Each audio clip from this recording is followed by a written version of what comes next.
What's going on, guys? My name is Rudy, also known on Instagram as Rockabilly Stylin'. Today I introduce to you my 99 Honda Civic Si, aka the EM1. I had a turboed Civic hatch, and it was time for something new. I got rid of it. The car, it was a fun car, but you know, I was always paranoid every time I went somewhere, wondering if I was gonna have to tow it home, and so it was time for something new. I got rid of that car, and the EM1 was the only other car that gave me the same satisfaction as the EG hatch. So I went hunting for an EM1, found this car on NWP for life, and I went ahead and had it shipped from Indiana. So the car is 108,000 miles. It's just the regular electron blue paint, and had it shipped. And I originally bought it because I wanted to daily drive the car, but it never ended up that way. The car's just so mint. I would just feel so bad if I hit something on the freeway and just demolished the front end. And so it just goes to shows, it goes to car meets, just like my hatch does. So I picked up the car just a little bit before the pandemic started, so I was limited on what I can get, at the time. And the first thing I really wanted to do was put wheels on it, and it took me about 4 months to find these wheels because they are discontinued. So that's the first thing I did, was I put the wheels on the car, and then I did a few other things, a few suspension components and stuff like that. But that was in time. It took some time to grab the parts because of the whole pandemic and stuff like that. So, but I'm really satisfied on how the car has come along, and I do have plans for it.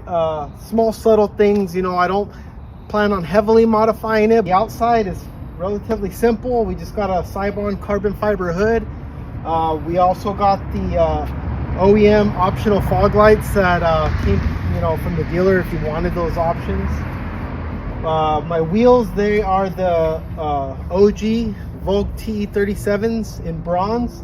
I usually get asked the most about my wheels. They're a 15x8 with a positive 35 offset, and they're riding on the Federal 205 50/15 tires, the RSRRs.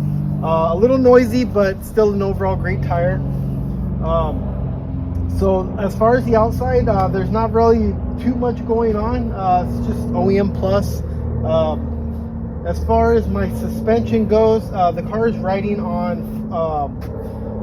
the 10 Flex Z coilovers, and then it's got skunk 2 camber kits all the way around.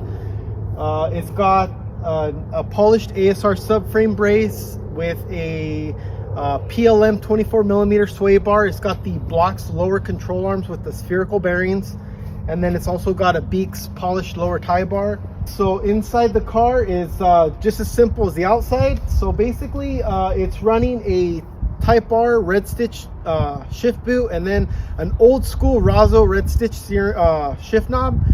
It's rocking the OEM SI seats, and then stock steering wheel. I do have plans for the interior, but right now it's relatively simple. It's got a Pioneer touchscreen radio or head unit, and then it's also got a three-way sound system. So not too much going on in the interior. It's got a Broadway, little things like the Broadway rear view mirror, stuff like that. Basically the engine is relatively stock, other than a few bolt-ons. It's got 108,000 miles on it. It's got the AEM short ram intake. It's got a DC Sports header. It's got a random technology high flow cat connected to a 2.5-inch Apex N1 exhaust. And then it's got an old school H&R upper strut bar.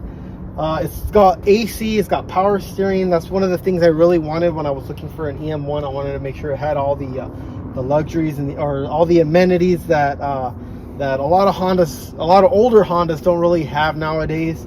And so it's definitely a great car to go and, like, even if it's hot, just to go cruising on, just blast the AC and so there's not very much going on as far as it has little things like it has like a Skunk 2 the VTEC solenoid cover and little small things like that, but there's not too much going on as far as the engine. I don't really have anything planned as far as the engine is concerned, just because the car passes smog legally, and you know that's obviously here in California that's a huge plus. So I wanted to go ahead and just keep the car the way it is engine wise. I do have plans for it. I mean, they're not big, but I do have, like, as far as I'd like to eventually put some the OEM Civic Type R headlights. The interior, I'd like to get some red Recaros later on down the road. I'd like to get a steering wheel set up. As far as the motor's not gonna, like I said, it's not gonna get touched. You know, the suspension is pretty much done. So I don't really have anything planned as far as the suspension. So most of the future plans are going to be like for the interior. Although I do love the EM1 seats, I do plan on buying some red Recaros for it, and then maybe perhaps another different type of shifter and shift knob. But as of right now, the car is extremely clean the way it is. I enjoy driving it. Even on a hot day, I can turn on the AC and not even have to worry about if the car is going to stall anywhere. Or it's just super reliable. And as far as future upgrades, I just plan on maybe some Civic Type R headlights, and then, like I said, the seats and the steering wheel setup.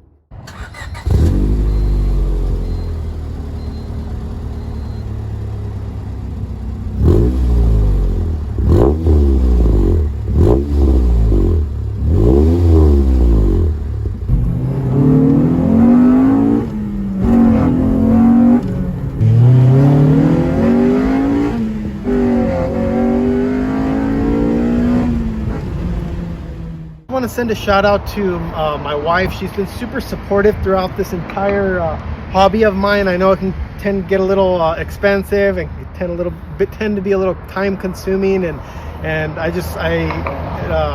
thank her for all of her patience through all of this. And then I also want to send a shout out to my Instagram followers. You know, you guys are always showing love and liking my posts and stuff like that, and I truly greatly appreciate that, because without you, my cars wouldn't even be as popular as they are today. So, but I want to give you guys a shout out, and then I also want to give a shout out to one of my good friends, Duran, over at Pirate Auto Group. Anytime I've ever had an issue with the car, he's always been there. He's always taking care of me. So I want to go ahead and give him a shout out as well.